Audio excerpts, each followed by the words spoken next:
Olá pessoal, tudo bem? Eu resolvi gravar esse vídeo aqui para conversar com vocês um pouco sobre a questão de eficácia de medicamentos e principalmente com uma confusão que existe por aí sobre a diferença entre eficácia em termos coloquiais, quer dizer, quando as pessoas falam por aí, eu usei um medicamento e funcionou, então é eficaz por causa disso, e a diferença disso para a eficácia científica de um medicamento, que é uma diferença muito grande. Então, por que será que a gente tem a impressão de que muitos tratamentos funcionam, de que muitas terapias funcionam, de que muitos chás, medicamentos, etc., funcionam quando na verdade eles não têm eficácia? E isso acaba gerando uma grande discussão, acaba virando uma espécie de um debate, onde pessoas acreditam que determinada substância funciona e outras pessoas que dizem que essas substâncias não funcionam. E aí parece existir até uma briga entre, às vezes, o cientista que fala que não funciona e um profissional que está na prática dizendo que funciona, e em quem que o paciente acredita. O próprio paciente diz que para ele funcionou, que viu que o pai dele usou e funcionou.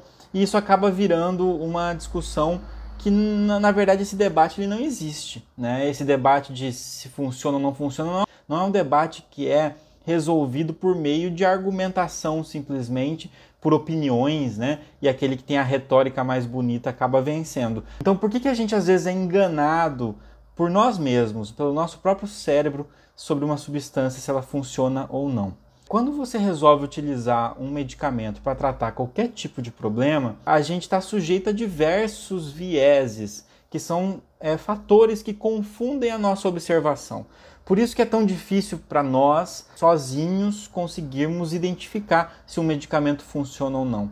Até mesmo um médico, um profissional da saúde que prescreve um medicamento ou prescreve um tratamento, ele está sujeito a esses fatores de confusão quando ele vai observar os resultados disso no seu paciente, porque ele vai estar enviesado também. Ou seja, quais são esses vieses, quais são esses fatores de confusão? O primeiro deles é o que a gente chama de história natural da doença.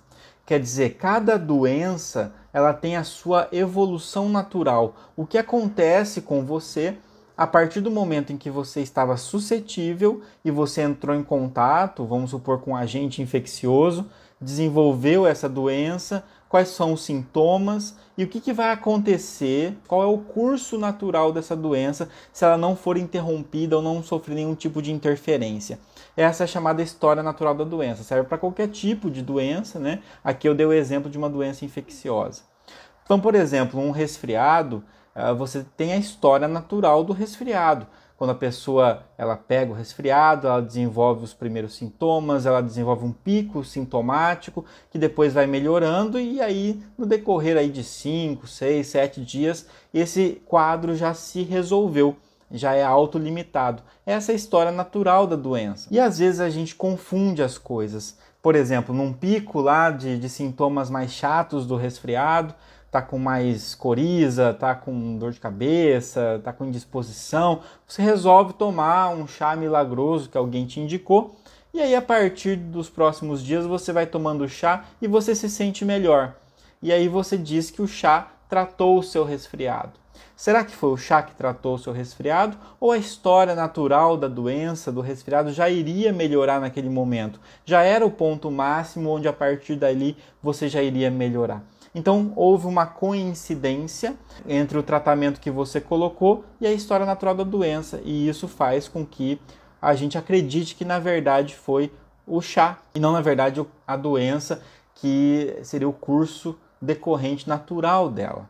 Além disso, a gente tem outros fatores. Existe o fenômeno chamado de regressão à média. Esse é um fenômeno que ocorre para qualquer situação. Na verdade, ele é um fenômeno presente no mundo, na natureza, onde medidas extremas, medidas que se desviam muito da média, então medidas extremas tanto para cima quanto para baixo, elas tendem a se aproximar mais da média em medidas futuras. Então, por exemplo, um pico de hipertensão hoje, amanhã, se você for aferir essa pressão, é provável que ela não esteja maior do que já estava. É provável que ela volte um pouquinho mais próximo da média. Ou se hoje você teve um quadro, né, sua pressão caiu muito, amanhã é possível que ela levante um pouquinho mais, né, que aumente um pouquinho mais, porque tende a regredir para valores médios. Então essa regressão para valores médios, que é um fenômeno matemático praticamente que acontece em todas as situações, ela pode também nos levar à confusão. Se entre uma aferição de pressão e outra você usou uma substância que prometia reduzir a pressão ou que prometia aumentar a sua pressão se você tinha a pressão mais baixa, você talvez ache que realmente provocou um efeito, que houve uma diminuição ou houve um aumento da sua pressão, mas na verdade era só a regressão à média. Esses valores já iriam voltar a valores médios naturalmente e você associou com a introdução do medicamento. Outro fator que a gente está muito sujeito é o chamado efeito Hawthorne. Esse efeito, na verdade, ele diz para nós que o paciente, a pessoa que está sendo observada, ela acaba modificando o seu comportamento. Então, se você está indo lá fazer um acompanhamento de perto da sua glicemia, por exemplo, por causa de um diabetes ou uma suspeita de diabetes, é provável que durante esse período em que você tem que ficar lá colhendo exame, sendo observado pelo médico, que você mude um pouco a sua alimentação. Eu não quero que minha glicose dê alta, eu não quero decepcionar o meu médico. Então isso muda também o meu estilo de vida, que acaba também interferindo no resultado. E aí, será que o controle da minha glicemia ele se deu por causa do medicamento que eu estou colocando ali ou por causa da minha mudança no estilo de vida para tentar impressionar o médico nos exames, né? E além disso, a gente tem que estar ciente o seguinte, que o paciente muitas vezes vai olhar para o médico e falar assim, eu não quero decepcionar esse profissional, né? Ele está me atendendo, está se dedicando à minha saúde. Então, quando o médico às vezes pergunta, e aí fulano, você melhorou desde a última consulta? Às vezes a pessoa responde, melhorei um pouco sim, foi bom, né? Uma resposta subjetiva, né? Deu uma melhorada, senti uma melhora. Às vezes a pessoa não melhorou, ela só está falando isso para poder agradar o médico, né? Isso acontece, e aí o próprio médico vai ficar enviesado com essa resposta do paciente, achando que o tratamento está fazendo efeito, quando na verdade é uma impressão muito subjetiva e o paciente, sabendo que está diante de uma avaliação clínica, ele também muda o seu comportamento e a sua forma de expressar algumas situações. Juntamente com tudo isso, a gente tem o chamado efeito placebo, né? O efeito placebo ele corresponde com essa ideia de que a expectativa de melhorar, a expectativa de estar recebendo um tratamento pode ser suficiente para poder provocar algumas alterações que promovem uma sensação de bem-estar, que promovem uma melhora por si só, né? A própria expectativa de melhorar traria uma melhora biológica para o indivíduo. O efeito placebo ele é um efeito descrito, mas frequentemente ele é superestimado. Então o efeito placebo ele existe, mas o que a gente chama de efeito placebo, em geral, está compreendendo tudo isso que eu falei.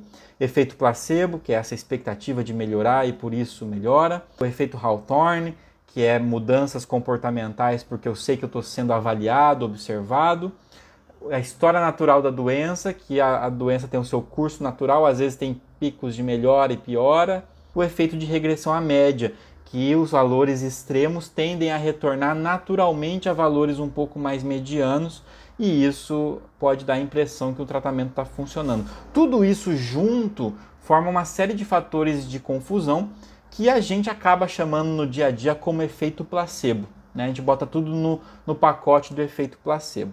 E é exatamente por a gente sofrer tantos efeitos de confusão quando a gente está falando de avaliação de tratamento, que nós não temos a capacidade sozinhos de fazer essa avaliação.